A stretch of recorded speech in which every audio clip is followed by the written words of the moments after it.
Welcome everyone. We're going to start our live event on the future of workspaces. My name is Sophie Optenkamp. I run T&W's co-working spaces for fast-growing tech companies and talent. Today we're live here from our T&W West location. T&W's and my personal mission have always been to have a positive influence on tech innovation by providing people with the tools and resources they need to deliver their most impactful work, which is why I'm super excited to host this particular event. The new normal. Everyone is talking about it, right? The world has changed and how we work has changed. The future of workspaces is collaborative, flexible, and circular. A workspace is not just a physical foundation of where you work, it's everything that you put into it to make it feel good and functional. Imagine what humanity could achieve if all the workspaces around the world were designed to inspire you to do your best work. Now imagine if those workspaces could evolve in real time to adapt to the changing needs of your work and the planet. This is exactly what has inspired Nornorm to found their furniture subscription platform, and also what has inspired Bart from MRP Real Estate to start a collaboration with Nornorm. Both of the founders are here today with me. I will introduce them in a minute. This event will discuss what makes us happiest and most productive at work. How can workspaces improve their impact on the environment? And how can businesses benefit from smart solutions like Nornorm? The event will be max 60 minutes. We will start with a panel discussion and an interview. We will also have room for audience Q&A, so please, if you have interesting thoughts, or not interesting thoughts, thoughts at all, questions or ideas, throw them in the chat and we will leave room at the end of the event to address them.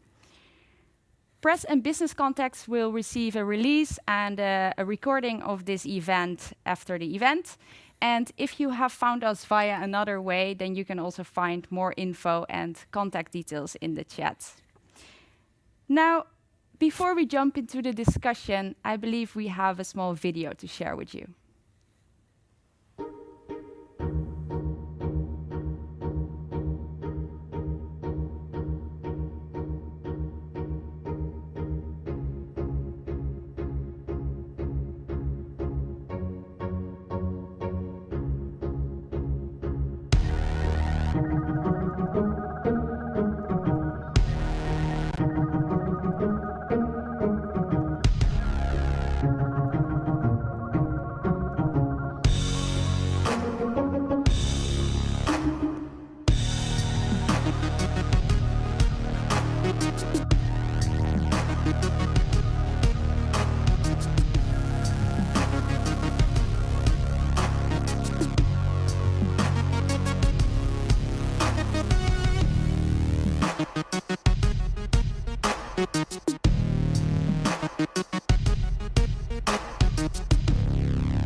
So, the future of workspaces. We have invited the smartest people in town to discuss these topics with.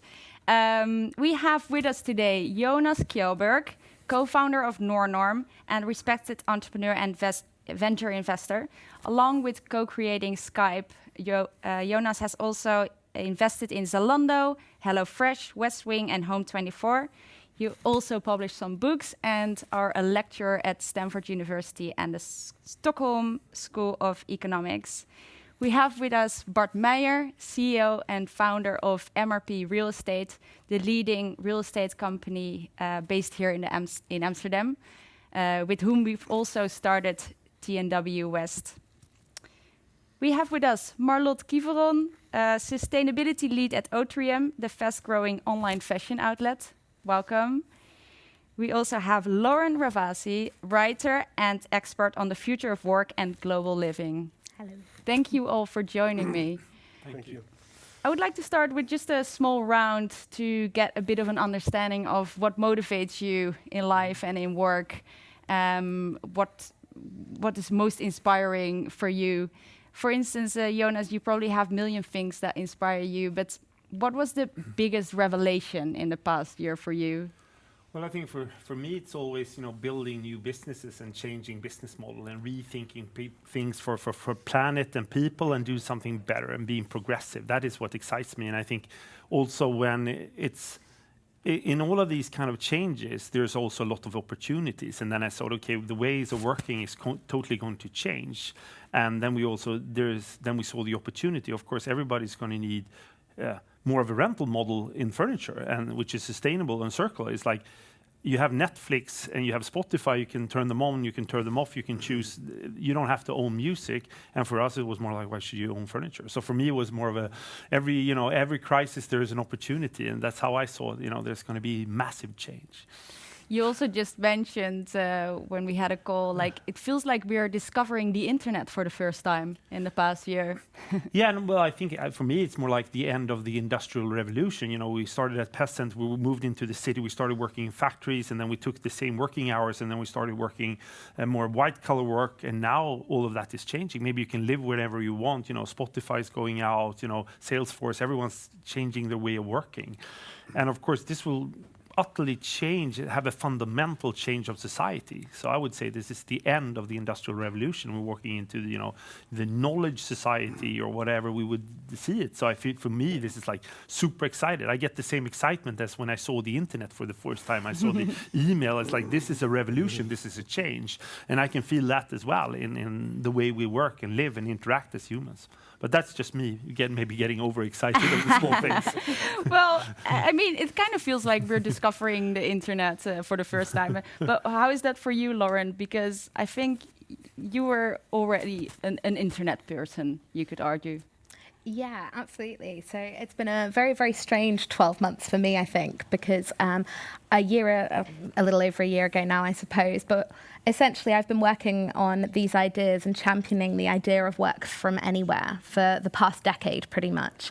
And obviously in the past year, suddenly that conversation has accelerated massively. Mm-hmm. I find that incredibly exciting and incredibly inspiring. And I completely agree with you, Jonas. We're heading into a time now where everything is kind of on the table for discussion and things could really change. And I think for me, as somebody who's been a sort of digital nomad for the past sort of 7 or 8 years, but a remote worker prior to that as well, now I see that many more people are going to make the same kind of choice that I have, the choice between being essentially a settler and a nomad. And to sort of pick up on your historical reference, if we think back, it's been 10,000 years since agriculture was invented. And really, we haven't had that decision since that point. So it's a really, really exciting time. We're armed with the internet now. I think everything is on the table, and all of the conversations have accelerated so much. So you're basically mainstream for the first time. I know, that's a little bit devastating. I'll have to figure out how to be cool. The digital nomad is now just mainstream nomads. Thank you. And Bart, exciting era for real estate? I think so. Also, what we see is, of course, a few factors. We see a very large population growth, which is one, where housing people is a real challenge. I think I share very much the revelation, in a sense, that you both had, that where you see is our mission, I think, is MRP, is to really change the product. And an office, in the traditional sense, was a hassle. Why? Because you need to rent the space, then you need to decorate it inside. You're dealing with all sorts of things that I think now, in this era we live in, people are asking, why do we even need to bother with this? Why can't we do this in a smarter way? And I think that we as a developer, my biggest challenge is to really take that one on the office side, which I think we've done here, is to really say, how can we put a new concept that is flexible, that is circular and really innovative on the one hand, and on the residential side, you see the same thing happening. So let's take all barriers away, and let's create solutions that are very flexible and accessible for everybody. Because also the the thinking of people has changed. So now we are thinking about using things. We want to be light in a sense as humans, and not so much buying and owning them. And I think that also that change, when properly implemented,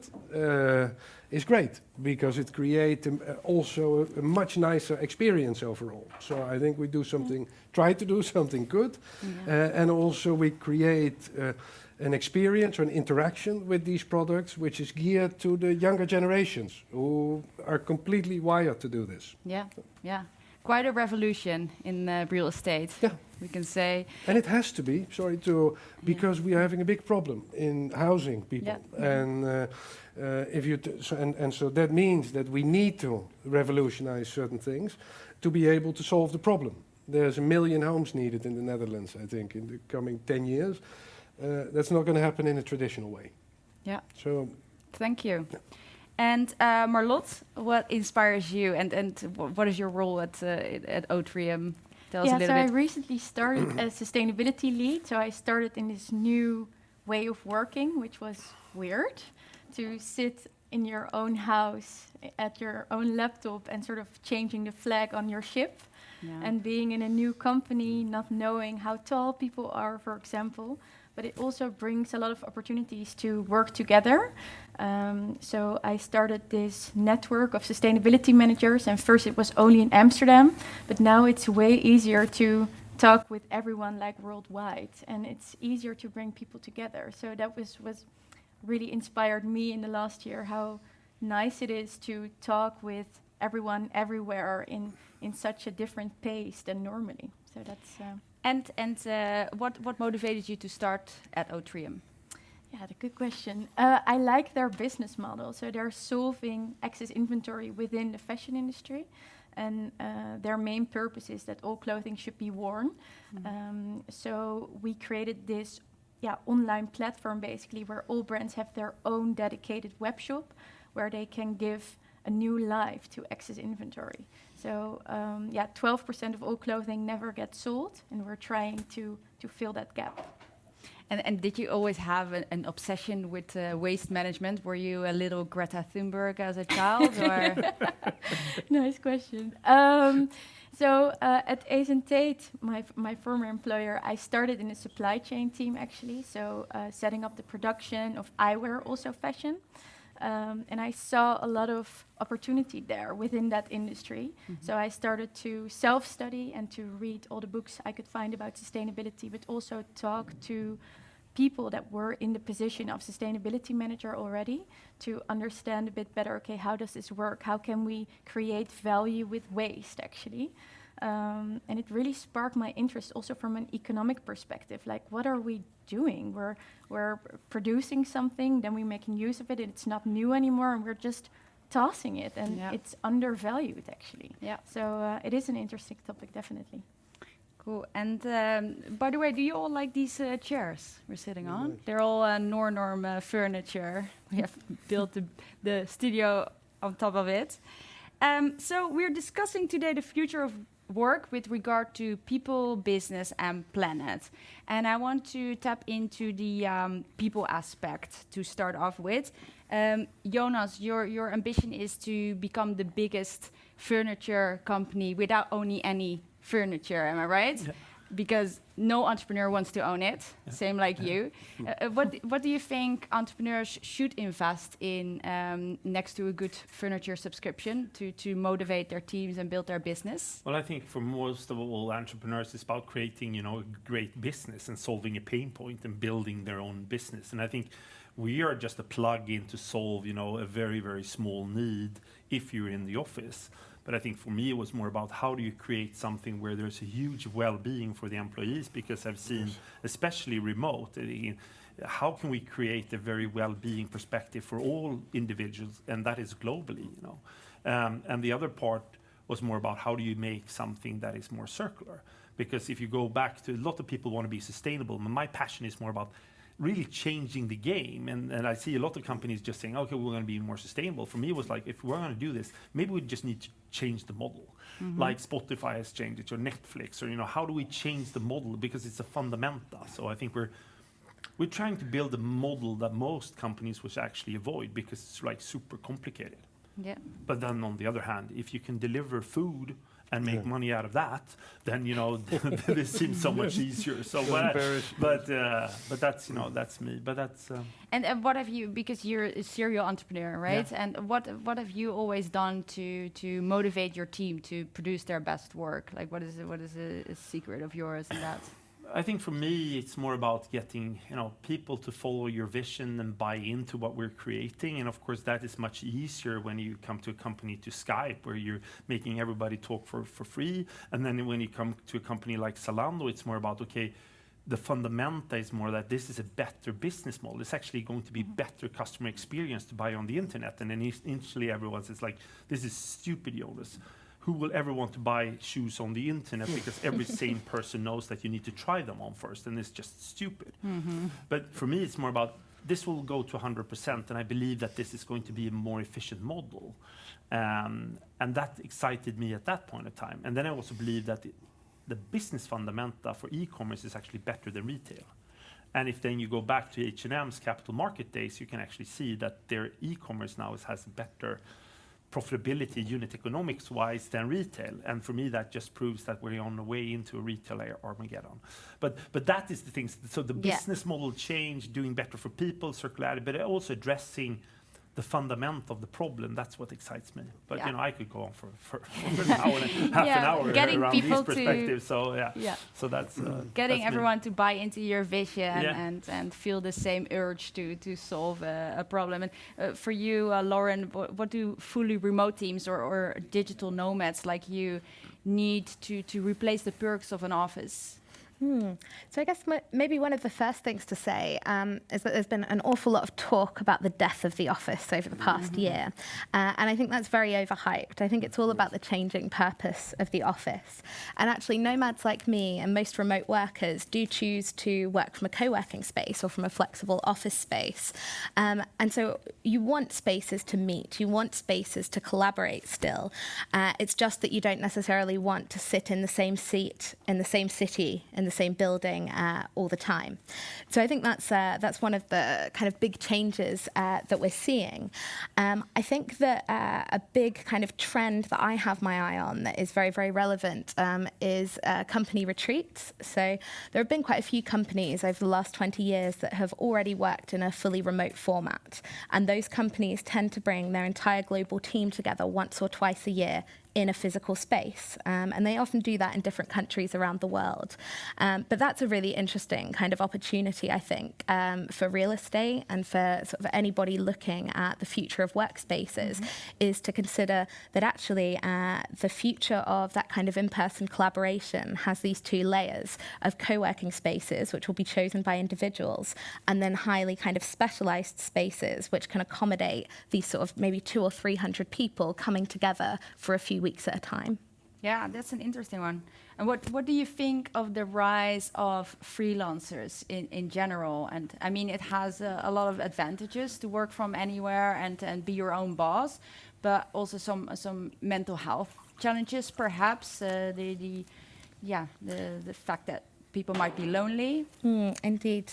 So I think one thing that's really interesting about remote work is it really kind of opens people's eyes to whether they are, in fact, an efficient worker. And if you're an efficient worker, traditional employment may not actually be the best model for you to make your money. So there are these kind of new incentives for freelancing now. If you realize that you can actually get your work done away from the office in 20 hours a week, but actually you're being paid to show up for 40, then you might begin to kind of weigh those options and think about going down that freelance path or that entrepreneurial path.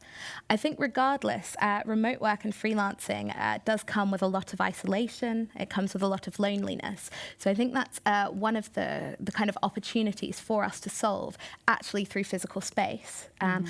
I think the focus really needs to be on facilitating human connections. If you're moving from place to place all the time, you really, really want a soft landing everywhere that you go. And actually co-working spaces are vital for that because they can be your way into a local business ecosystem. So if I fly to Bali next week and I show up at a co-working space, I know that I can attend events. I know I'll be surrounded by other entrepreneurs, both local and visiting. And it really allows you to kind of get integrated quickly, which in a world of remote workers kind of choosing to slow travel and work at the same time is really, really important. Otherwise, we are going to have a big kind of global mental health crisis where people may have a different relationship with their work, but actually that's having a really detrimental impact on their well-being.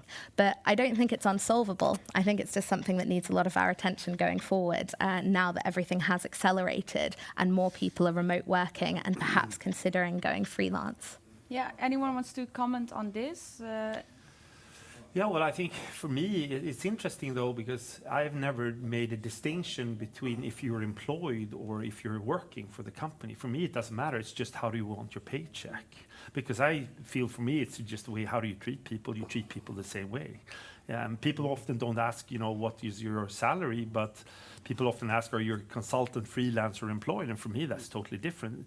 It doesn't matter. It's all about what kind of value creation are we doing. And I think also, I believe over time, if you can work anywhere, we're going to be paying everyone a brutto salary because it's like impossible to know. Okay, if Bart moves to Greece, then you need to take care of your own taxes there with Holland because I can't figure that out as an employee anymore. No. And what happens then if you're going to be working in Bali 3 weeks and then you're going to be in Holland 1 week? Then it's like, okay, but who takes care of that? It's like I'll just pay you whatever. This is what we can pay you, and then you have to figure it out yourself based on because. Otherwise, the intra-company perspectives are going to be very... So that's what I think is exciting, because that also means that it's not only a shift in the workspace, it's a shift where we can work, it's a shift of society, tax. There's so many things that need to change. And that's, of course, we're walking into the unknown, which, of course, is difficult. But that's, for me, an interesting perspective. So employers also have to invest more in the autonomy in providing an autonomous way of working for their teams, basically. Yeah, but I think you need to create energy and you need to create well-being, you need to create all of those things, but we just need to do it in a different way. And I also think that it sort of begins in very simple solutions, because your vision is one, of course, that apply very well to people in the tech business, to people that all there. But what I think is another one, which is happening here in the Netherlands, that's very relevant to us here, is that what you see is that the bigger consulting companies, law firms, all of them, they're basically looking at this on a national level and basically saying, hey, let's see how we can do with 3 days in the office. And then, of course, it becomes really interesting because you can also create models where you have complete flexibility in use. So you pay as you go. It gives the companies a lot of advantages, flexibility, saves the environment because people are not driving back and forth. So you have less traffic. So I think that that's sort of where we are, what we are doing right here. And I think that, of course, the ultimate goal is to really free people from this habit of, like you said, the Industrial Revolution of taking your lunch and going somewhere and coming back at night. That's the end game, I think. True. And Marlotte, you're also part of a fast-growing tech company. And how do you envision the future workspace for Otrium? Yeah, we are talking about hubs now worldwide. So indeed, a hybrid model where you can decide whether you go into the office or not, whether it's needed.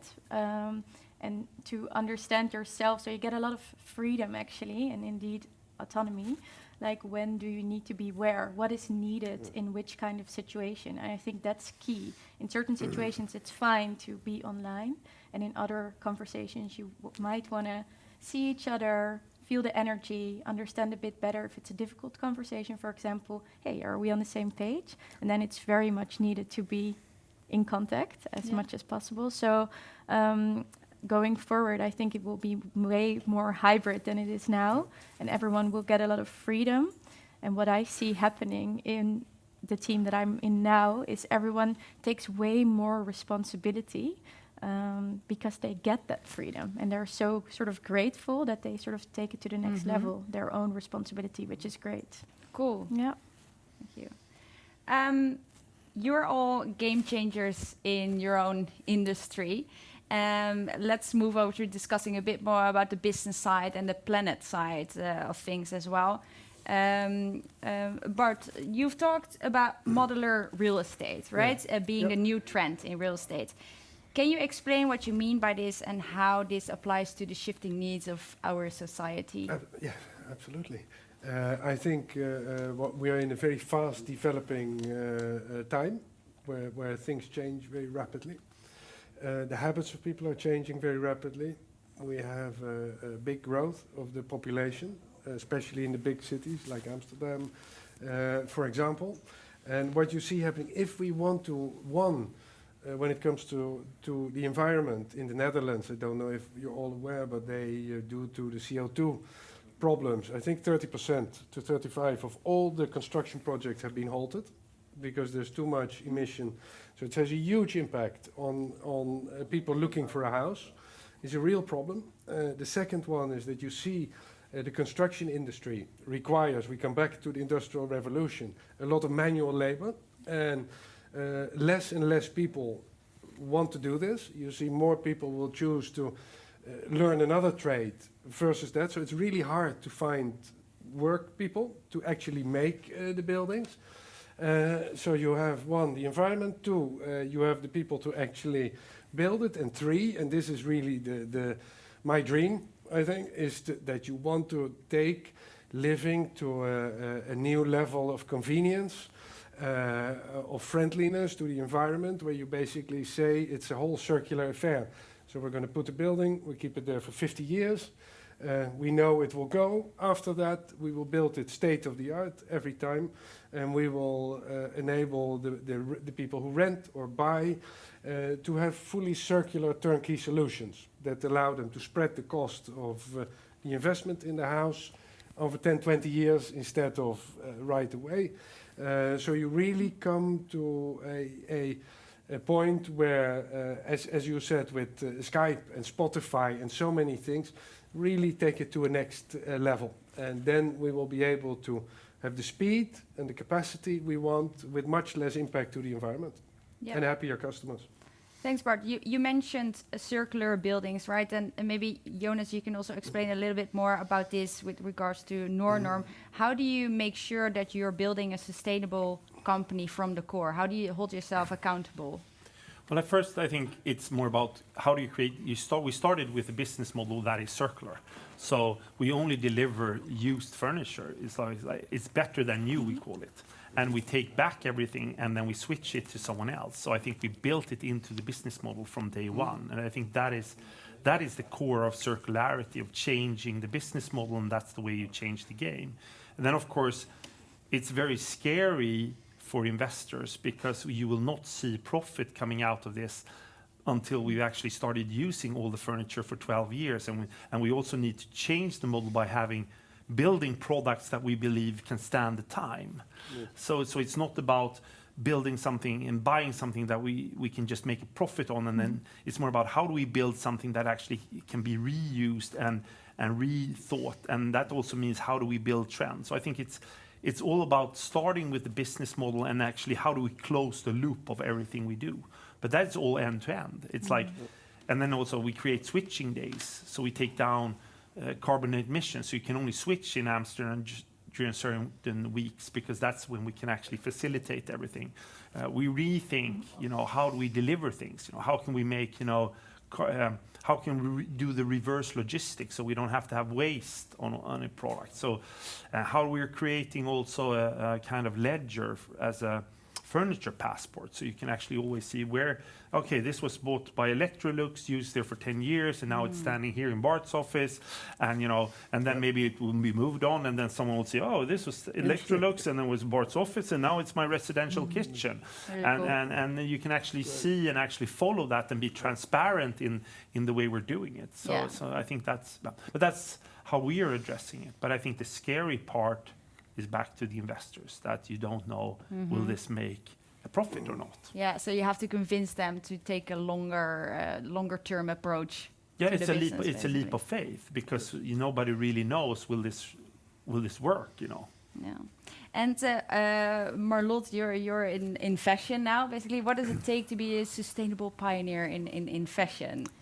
Well, I think it's about rethinking indeed business models. So not only from a waste perspective, but also from an ownership perspective.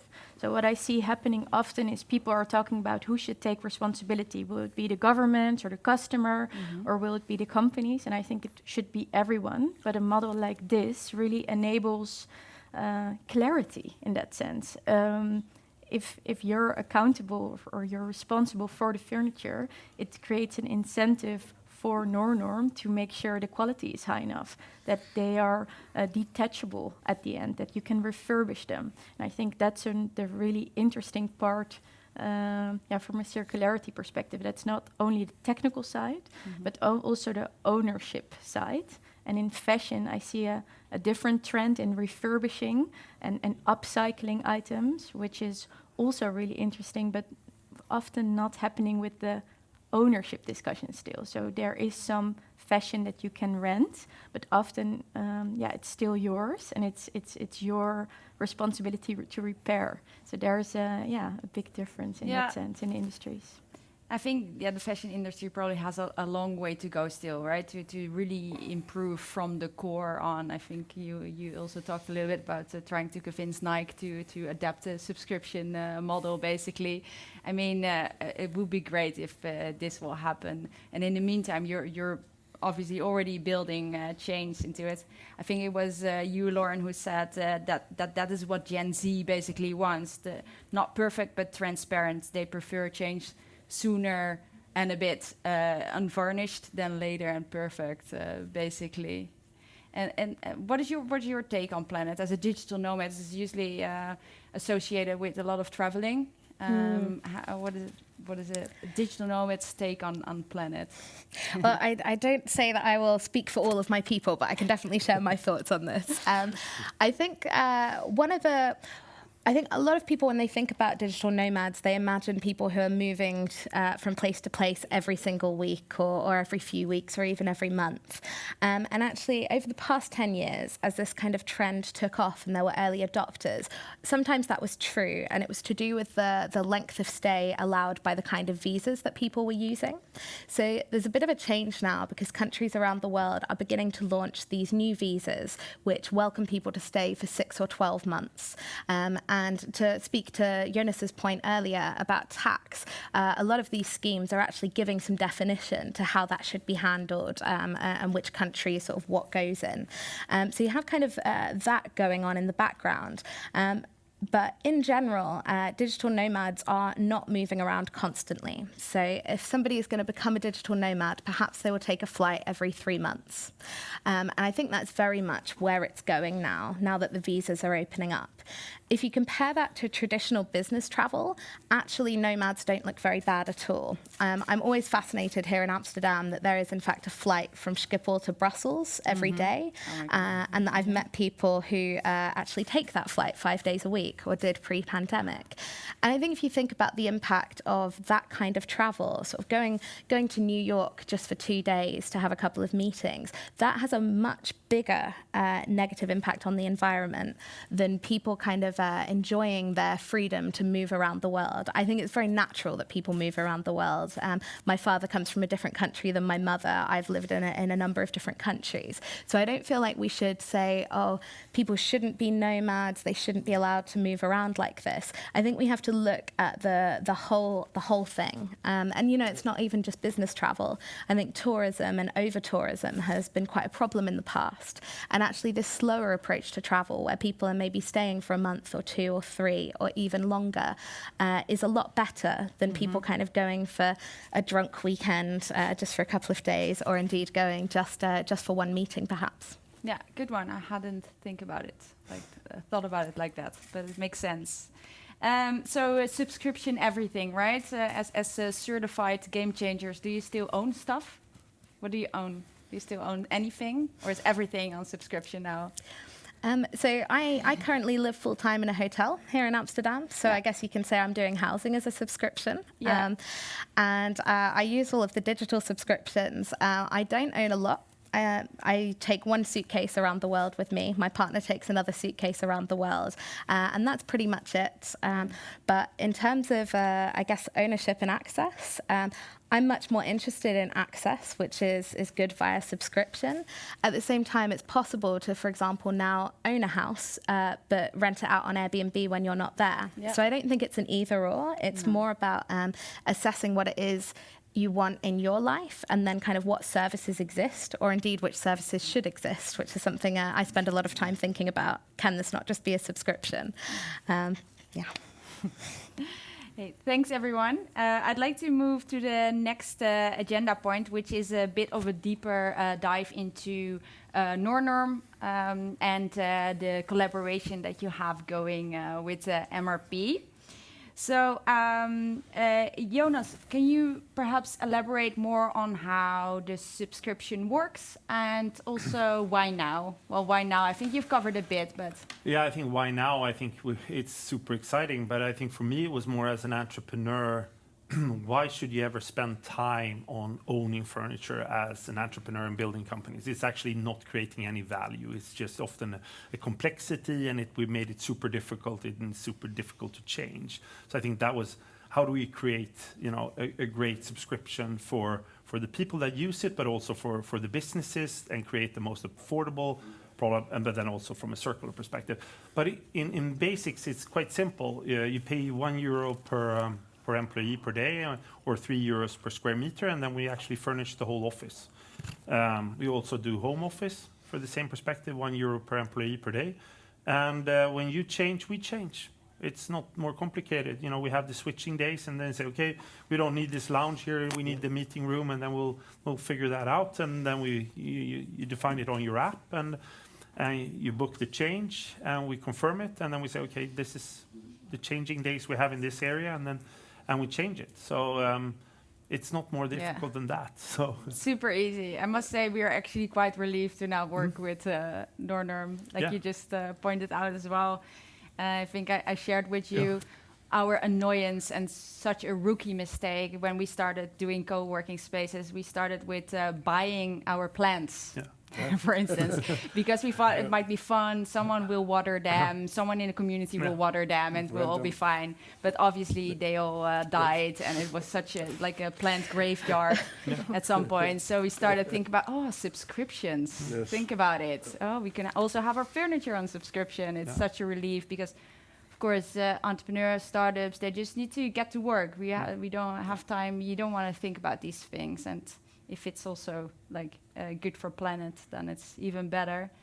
Bart, for you are MRP is responsible for revamping one of the most iconic hubs in the Netherlands, the World Fashion Center here in Amsterdam. You've already taken the first steps also by building TNW West, our innovation hub. What goes into the thinking and planning aspect of turning this traditional building into a more innovative, sustainable, connected workspace? Okay, now I think to tiny bit of history. So this is traditionally the B2B center for the Dutch fashion trade. So essentially all the fashion trade was in the canals in Amsterdam until the 60s. And then of course the traffic became more busy, and all of them decided to built this building, the World Fashion Center, which was an initiative of, I think, 100 different fashion entrepreneurs. They built it here, so they had a separate ownership. Basically, so it was a very introverted building where people only saw trade customers, basically. In the meantime, when this was here in the beginning, you see only pastures. There's no buildings around it. So everything is from the last 10 years, 15 years, and so the place of the building in the surroundings has changed, because right now we have maybe 5,000 people living around here on a square kilometer or less, and before that we had 0. So what we're doing here is, one, opening up the building to the neighborhood, to people around. So this means we have a supermarket that's coming in, we have different restaurants, places coming in, The flex concept we have here in Tower 4 is a very important concept because I believe that mixed use makes a building interesting. And if a building is interesting, you have happy tenants because it's a big difference if you walk in a building where you have people from all walks of life doing all sorts of things. It's much more fascinating than a thousand lawyers. I like lawyers a lot, but still, it's different. And so what we try to create here is really a fascinating mix of different tenants, traditional fashion, but also fashion tech. So I think that the Next Web has been a very big step for us to really create a new sort of impulse for the building. Now we're seeing a lot of fashion technology companies coming. We do this, one, by offering a fantastic space.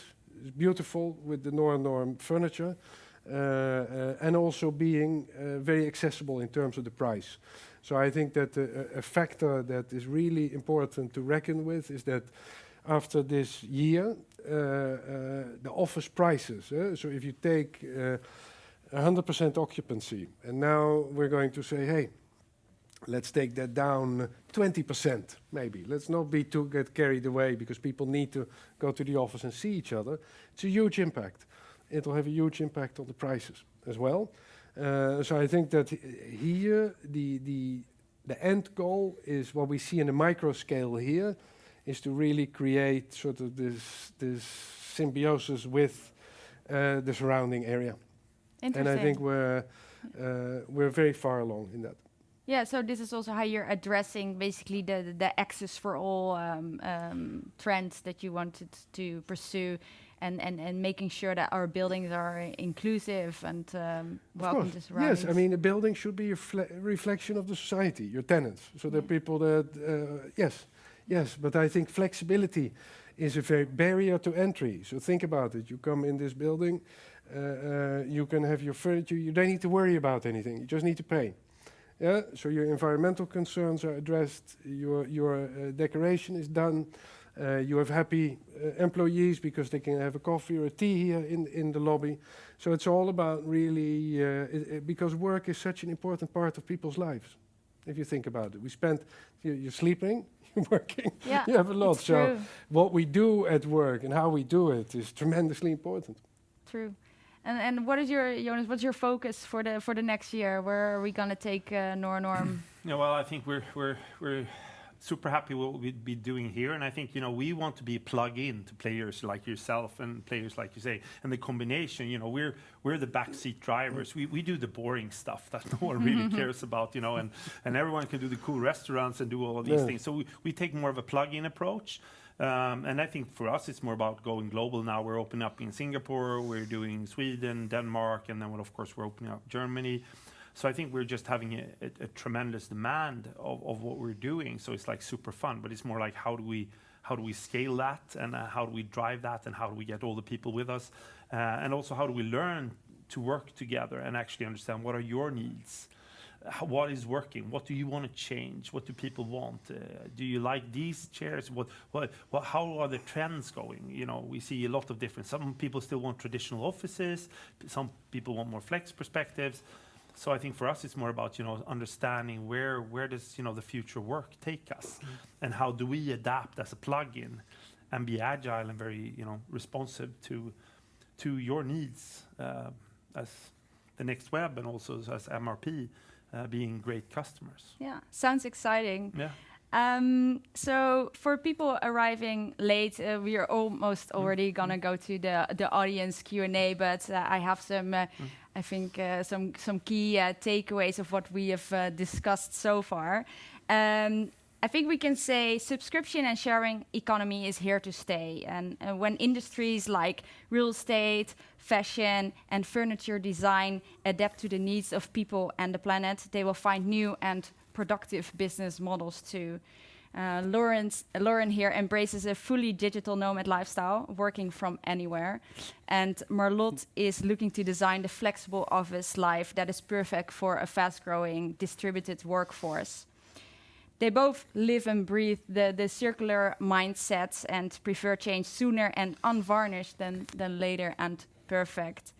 And entrepreneurs like Jonas and Bart know this and take a longer-term approach to their investments. Like Jonas said in an interview I saw, you overestimate what you can do in 2 years, but you underestimate the changes you can realize in 10 years' time.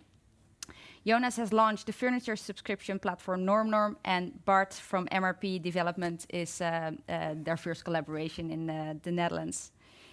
Now, to the audience, I think, we have quite some questions coming in. Wow, thank you. Maybe the moderators can also provide a little bit of priority in there, but we can try to address them all. We have 13 minutes to go. I think we can do it. So from Willemijn, thank you, Willemijn. How do we help create connections in a post-COVID situation? And how can we make circularity profitable? Yes, who wants to take up on that one? I can say one thing on making circularity profitable, because I think that when you come with this proposition that we're discussing today, it's really why not? So when you look at this and you look at it from a company's perspective, I have a company, we have, it makes the change fairly easy because the proposition is very strong. And I think this is one element where you say, okay, and to profitable, was that the next one? Yes. Yeah? Yeah. I think you make it profitable because it's a good business model. So it's a matter of, it's a little bit like the Skype or WhatsApp calling. Why not? Yeah. Why not? If I'm if I'm a government and I need to house my people, why would I not choose a solution that is circular, that is much gentler on the budget, and that looks very good, because that's very important. So it's not a sacrifice. You actually, in most cases, have a much nicer office. Yeah, true. And to Marlot, how can companies close the gap between driving positive and environmental impact while also being profitable, in your opinion? Bit of the same question, but... Yeah, I think we touched upon But the for you. step-by-step approach earlier. I think that's really important. So it's sometimes you have to take a leap of faith, and sometimes it actually creates a new business model, especially within the field of circularity. There's so much value in the end of life that we don't see in this current society perspective, and it's basically a loss of resources. So I think revaluing what is there at the end is actually a feasible business case. So it's on one hand a step-by-step approach and not turning the wheel in one day basically, and on the other hand it's revaluing what do we have at the end and what is it still worth. And I think Otrium is a great example of this, where there's still a lot of value in the access of the fashion industry. Thank you, thank you. To Lauren, we have a question for you. Where do you see the biggest impact on people's behavior as we move toward a more nomadic work and life setup? Biggest impact on people's behavior. The biggest impact on people's behavior. I mean, I would, again, kind of refer to the idea of kind of global mobility and free movement. I think that we're probably going to see a very different approach to travel going forward. So this slow travel that I referred to before, I think people will spend time in multiple locations every year, and that could take a few different formats. So, you know, maybe it's somebody who used to work a job in London and now has moved away from that city centre, but will choose to spend 3 months over the summer in the in the Tuscan vineyards with their family. I think we'll see those kinds of changes, and then I also think we will see people take a more kind of global approach to how they live more generally. So maybe travelling full time, but spending 3 or 6 months in different locations to kind of explore the world. So yeah, more global mobility, I'd say, is the biggest human behaviour change I'm anticipating. Thank you. From Pascal, thank you, Pascal, to Jonas. What will be the need for an office manager to go for a subscription model like NormNorm when they already own furniture? Well, I think then you should keep owning that furniture, and we often do a lot of things today which is repurposing, where we actually see, okay, you have maybe a traditional office space, and then we say, okay, now you need to meet, you need to have different cubicles, you need to have that kind of, like when work is going home, social is coming to the office, and then we help create that social environment. But we even offer, Electrolux, that once one of the first customers coming in, they will actually source in their furniture to us, and then we will actually use it, and they will actually get the contribution of that, as artists get at Spotify. They will actually, we'll calculate that, and we will give them part of the margin if they place their furniture in. It's a bit more difficult if you talk to companies like IKEA and Arendt, because they're like, shit, but you should buy the stuff, and they're not really there yet. But I think, so that's the way we have solved it. But if you can keep your old stuff, do so, and we'll do a smaller part. Or if you want to contribute it and give it a passport, we can also circulate it to others. So that's where we are, and that's where we're in the beginning of that perspective. We already have to wrap up, so I have one more question. Thank you, Jonas. Sorry if I haven't answered all of the questions, but one last word for those who don't know. Why should they choose Nornorm?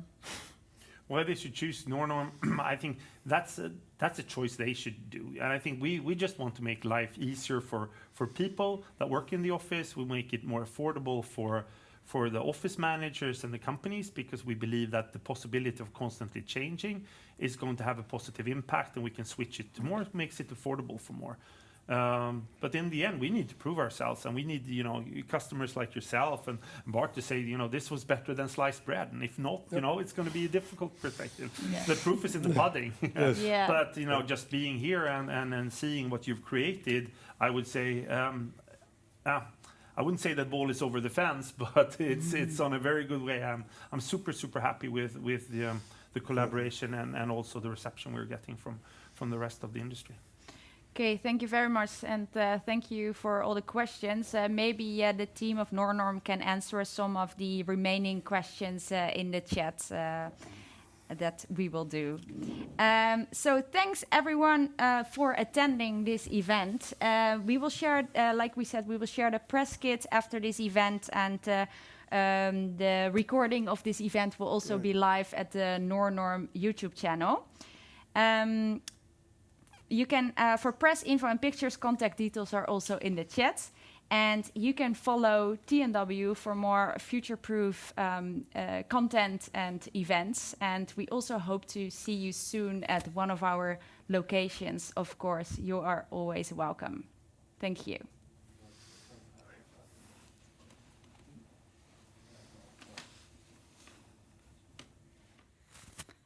Thank you all.